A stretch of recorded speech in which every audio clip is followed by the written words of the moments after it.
நீங்க உருவாக்குன கடவுள் தானே, உங்க கடவுள் தானே.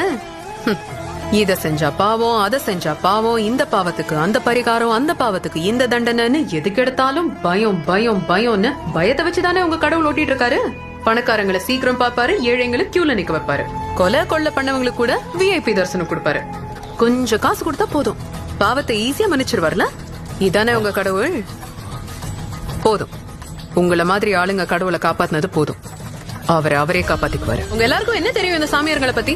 ஒரு சாமியாரியே மெடிக்கல் காலேஜ் திறக்கணும், ஒரு சாமியாரியே எலெக்ஷன்ல நிக்கணும், சாமியாரியே ஷாம்பு விக்கணும், சாமியாரியே சாம்பார் பொடி விக்கணும், சாமியாரியே விக்கணும். இத பண்ணா அதை பண்ணுவேன், அதை பண்ணா இதை பண்ணுவேன்னு உங்ககிட்ட பேரம் பேசுறவன் வியாபாரி.